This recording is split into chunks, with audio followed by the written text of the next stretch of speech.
కి అందరికి free buses అని పెట్టేసి అని అన్నారు కదా నా డిసెంబర్ 9th నుంచి. సో మీ బాయ్స్ పరిస్థితి, మీ మొగోళ్ళ పరిస్థితి ఏంటి? ఏం పరిస్థితి ఏంటంటే ఏం చెప్పాలి, ఉన్న జాగాలు ఉండాక ఏదో ఒక పుల్ల పెట్టి కూర్చుదాం అన్నట్టు పుల్ల పెట్టి కూర్చుంటారు రేవంత్ రెడ్డి. నార్మల్ గా ఏదో ఉన్న బస్సులను పోయినట్టు వదిలేస్తే సైలెంట్ ఉంటది కదా. అయితే ఫర్ డే మనకి 5 కోట్లు లాస్ వస్తుంది. దానివల్ల ఇంకొకటి ఏంటంటే మనకి ఇప్పుడు రైస్ బ్యాగ్ పైన రేట్లు పెంచేసారు. ఇప్పుడు నార్మల్ గా నేను పటాన్చెరు నుంచి పంజాగుట్ట వరకు ట్రావెల్ చేసా. నేను ఎప్పుడు వచ్చినా ఫ్రీగా నార్మల్ గా కూర్చొని వచ్చేది ఇంతకు ముందుకు కేసీఆర్ ఉన్నప్పుడు. ఇప్పుడు రేవంత్ రెడ్డి వచ్చినాక నేను ఈడికి వెళ్ళి పటాన్చెరు దాకా లిలోలే ట్రావెల్ చేయాలి.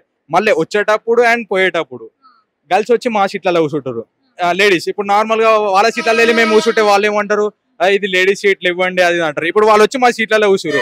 ఇప్పుడు కూర్చుంటే ఇవ్వండి మేము అంటే కాళ్ళ నొప్పులు ఏళ్ళ నొప్పులు అని చెప్పి మాట్లాడుతారు. నార్మల్ గా ఏదైనా సీరియస్ అయ్యేది మా సీట్ అని మాట్లాడామనుకో సీట్ ఏమిలు దిగుతాయి.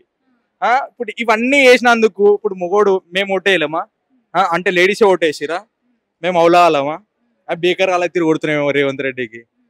వాళ్ళు ఓటేస్తే అలాగే పెట్టుకోమని, లేదంటే వాళ్ళకి ఒక 50 బస్సులు నింపి సపరేట్ వేసుకోమని చెప్పాలి. నార్మల్ గా మాకు ఇబ్బంది పెట్టడం ఎందుకు? ఇప్పుడు మేము జాబ్కి వెళ్ళాలి, ఆడ జాబ్ ప్రెజర్, ఆడ వర్క్ చేసి ఈడ వర్క్ చేసి అసలు ఓపిక లేకుండా సరే బస్సులన్నా ప్రశాంతంగా కూర్చుందాం అనుకుంటాం. ఆడొచ్చి అది పట్టుకొని ఇలా వాడాలి. ఆ బస్సులు కూడా ఫుల్ ఉంటాయి. ఇంతకు ముందు ఫ్రీగా ఉండేవా బస్సెస్?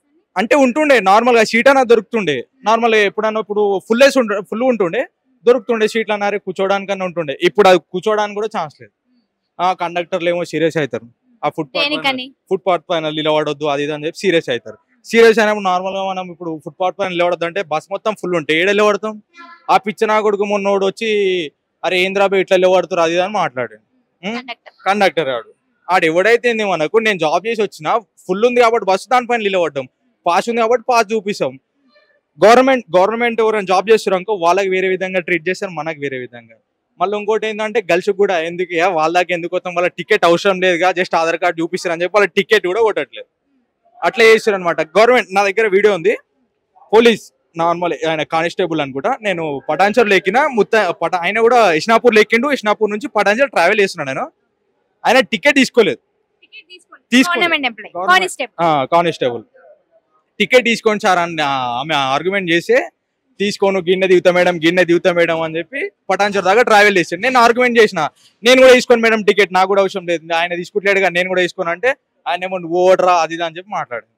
అట్లా మాట్లాడేందుకు ఇప్పుడు ఏంటంటే గవర్నమెంట్ జాబ్ ఉంటే దానికి దానికి ఒక వాల్యూ వేరా అంటే బస్సులు ఫ్రీ, గవర్నమెంట్ నుంచి ఏది వస్తే అది ఫ్రీయా? ఇంకా ఉన్న జాగాలు ఉండగా రేవంత్ రెడ్డికి గులగుల అని చెప్పి స్కీమ్ పెట్టిన అనమాట. ఉన్నది ఉన్నట్టుంటే ఇప్పుడు 5 కోట్లు లాస్ రాదు ఫర్ డే. ఇప్పుడు ఎంతెంత లాస్ అయితే ఇప్పుడు చూడు మెల్లమెల్ల జిఎస్టీలు పెరుగుతాయి, అన్నిటి రైస్ బ్యాగులు కాదు గ్యాస్ ఫ్రీ చేస్తాడా, గ్యాస్ ఫ్రీ చేస్తాడు. అది ఏదో దాంట్లో ఇప్పుడు మన రైస్ బ్యాగ్ పైన నొక్కిన తర్వాత పప్పుల పైన ఉప్పుల పైన వీటి పైన దానిపైన మనకు రేట్లు పెంచుకుంటే పోతాడు. సో చాలా వరకు ఇది రైస్ బ్యాగ్ కూడా పెరిగింది అనేసి అని అంటున్నారు కదా, మీకు దానిపైన ఏమైనా ఐడియా ఉందా? పెరిగింది. ఇప్పుడు అంత ముందుకు 1250 ఏమో ఉంటుండే, ఇప్పుడు ఈచ్ వన్ 15 అట్లా రేట్ పెంచేసారు అనమాట. సో ఇది ఎవరికి అర్థం అవ్వట్లేదా? మరి ఏమనుకోవచ్చు? అర్థమైతుంది, ఏమంటారు అంటే ఒకటే మైండ్ లో ఇప్పుడు ప్రతి ఒక్కరికి ఒకటే ఉంది కదా ఆడోళ్ళకి, అరే ఫ్రీ బస్ ఏడుకంటే ఆడికి పోవచ్చు, ఇట్లా ఒక గ్యాంగ్ మొత్తం గ్యాదర్ అయ్యి ఈ నుంచి ఒక పలానా జాగకు పోదాం అని చెప్పేసి అట్లా ప్లాన్స్ వేసుకుంటున్నారు కదా. మామూలుగా కాదు, నేను చెప్తా మా ఇంట్లోనే చెప్తా. మా ఇంట్లో మా మమ్మీ ఇంకా మా పిన్ని వాళ్ళు ఉంటారు, వాళ్ళు ఉత్తి నార్మల్ టైంలో ఎక్కడికైనా పోదామంటే ఏం పోతాంలే అని చెప్పి సప్పుడే కూర్చుంటుండే. ఫ్రీ బస్ స్టార్ట్ అయింది, ఇంట్లో అమ్మ ఏడున్నారు అని చెప్పి నైట్ కాల్ చేయాలి. అమ్మ ఏడున్నారు అంటే ఇట్లా బయటకు వచ్చినాం, ట్యాంక్ మన దగ్గర ఉన్నాం, ఆడున్నాం ఈడున్నాం అంటే ఎందుకు అంటే ఫ్రీ బస్ రవి వచ్చేసినాం అని చెప్తారు. మళ్ళీ వాళ్ళ కోసం వెయిట్ చేయాలి. ఇప్పుడు మా ఇంట్లో ఓన్లీ ఇది మా ఇంట్లో 5 మెంబర్స్ వెళ్ళిరు. అట్లా ఒక ఫ్యామిలీ నుంచి 5 మెంబర్స్ వెళ్తే ఎన్ని బస్సులు అన్నట్టు ఫుల్ అయిపోతాయి చెప్పండి. ఒక్క బస్సు కూడా ఖాళీ ఉండదు. నార్మల్గా ఇప్పుడు సిటీలు ఉంటాం కాబట్టి నార్మల్గా వదిలేసి పల్లెటూళ్ళలో ఉన్న పరిస్థితి ఏంటి? ఇప్పుడు మళ్ళీ ఏదైనా ఆర్గ్యుమెంట్ చేసాం అనుకో కథం దాన్ని చేసేస్తాడు, లోపల వేస్తాడు, దీన్ని కప్పు కూర్చుతాడు అనమాట. అది లేదు ఇది లేదు అని చెప్పి నేను చేసినా మీకు ఫ్రీగా ఉంటే ఎక్కండి లేదంటే లేదని చెప్పి చెప్తాడు. ఇప్పుడు బస్సులు ఫ్రీ చేసిండు, బస్సులు ఫ్రీ చేసినప్పుడు ఇవి బస్సులు అన్నట్టు ఫుల్ అయిపోతున్నాయి. ఫుల్ అయిపోయినప్పుడు 50 బస్సులు ఎక్స్ట్రా తెప్పి ఏమైనా అయిపోతుందా? మొగోళ్ళకి సపరేట్ రేట్ మేము ఓటేయలేమా? ఇంకోలే మేడం, నేను ఓటేసినా ఇంకోలే, ఇంకా నేను ఓటేయలేనా అంటే నేను ఇప్పుడు చిన్న పిల్లలు ఆలీలు ఇప్పుడు లేడీసే ఓటేస్తారేమో, వాళ్ళకే ప్రయారిటీ ఇస్తే నువ్వు వాళ్ళకే ఇచ్చుకో, మాకు ఓట్లు అడగకు, మేము ఓట్లు వేయము. సో ఈ 6 గ్యారెంటీలో కూడా బాయ్స్ కి సంబంధించిన ఒకటి కూడా లేదు.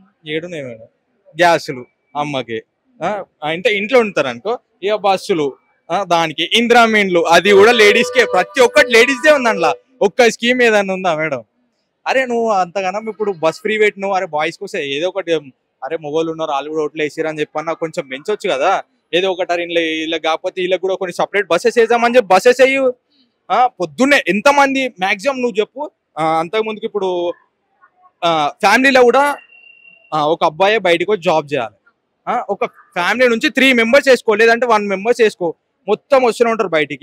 ఇప్పుడు చూస్తే అప్పుడు బాయ్స్ బస్ నిండిపోతుండే, ఇప్పుడు చూస్తే లేడీస్ బస్ నిండిపోతుండే, మేము బయట లేవడాల్సి వస్తుంది. సీట్ ఇస్తలేరా? సీటా మేడం, నేను చెప్తున్నా కదా, నేను కండక్టర్ సీరియస్ అయినా మేడం, లేవమంటే లేచారు. మా ఆడికి స్టార్టింగ్ నుంచి బ్యాక్ సైడ్ దాకా ఫుల్ గా కూర్చేసారు. ఏడ కూర్చోవాలని నేను చెప్పండి, రేవంత్ రెడ్డికి అడగాలి నేను ఫోన్ చేసి, సార్ నాకు సీట్ ఇస్తలేదని ఫోన్ చేయాలన్నా, రేవంత్ రెడ్డికి ఫోన్ చేయన్నా, ఫోన్ చేసి సీట్ ఇవ్వకపోతే ఏం చేయాలరా పోయి నేను అని అంటాడు. ఒకవేళ లిఫ్ట్ చేసినా కానీ ఆయన కామన్ మ్యాన్, ఆయన కాల్ ఎందుకు లిఫ్ట్ చేస్తాడు? కానీ అయినా ప్రజాపాలన అని చెప్పేసి ఉన్నారు. ఇంతకు ముందు దొరల పాలన అని అంటుండే, ఇప్పుడు ప్రజాపాలన అని చెప్పేసి ప్రజాపాలన అంతా సర్వం నాకు ఇస్తాడు టీఎస్ ని మొత్తము. తర్వాత అర్థమవుతుంది అనమాట. అప్పుడు అరే నీ అమ్మ ఎందుకు ఓటేసినాం రా అని చెప్పి అందరు బాధపడతారు. అట్లాంటి సిచ్యువేషన్ వచ్చినప్పుడు మళ్ళీ కేసీఆర్ రావాల్సి వస్తుంది. అంతే మరి, కేసీఆర్ ఉన్నప్పుడు ఏదో ఒక బెటర్ ఉండే, దానికో దీనికో ఉన్న టీఎస్ ని, దాని కాకుండా తెలంగాణ డెవలప్మెంట్ చేయడానికి చూసిండు. ఇప్పుడు స్టేట్ మొత్తం అప్పులపాలు అవుతుంది. ఆల్రెడీ అప్పుల పాలన అప్పుల కుప్పనే అయి ఉంది. కుప్పుండగా దాన్ని కవర్ చేసుకుంటూ వచ్చింది కదా మెల్లమెల్లగా కేసీఆర్. మెల్లమెల్ల కవర్ చేస్తుండే కథ ఏమన్నారు, నార్మల్ గా కేసీఆర్ మొత్తం అన్ని మింగిలి ఇల్లు అవుతుండు. అయితే ఆయన ఒక్కటి ఏం తప్పు చేసాడు, ఫామ్ హౌస్ అదొకటి తప్పు చేసిండు. సరే అని చెప్పి అది వదిలేసేయాలి, అది ఏదో చిన్నది. ఇప్పుడు ఇంతగానం చేసిండు. ఎవరికన్నా రైస్ బ్యాగ్ రేట్ పెరిగిందని ఎవరికన్నా తెలుసా? ఎవరికి తెలియదు. నార్మల్ గా బస్ ఫ్రీ అందరిది మైండ్ లో ఒకటే పడుతుంది, బస్ ఫ్రీ ఉంది, బస్ ఫ్రీలో వెళ్ళిపోదాం అనుకుంటారు. పప్పులు ఉప్పుల పైన అంతే కదా పట్టేద్దాం. ఏడికెళ్ళి వస్తుంది, ఈచ్ 1 రూపీ లెక్క పెట్టు, మొత్తం ఎంత అవుతుందో అట్లా ఉండదు మరి సిచ్యువేషన్. రేవంత్ మీరేం డిమాండ్ చేస్తున్నారు మళ్ళీ కాంగ్రెస్ ప్రభుత్వాన్ని?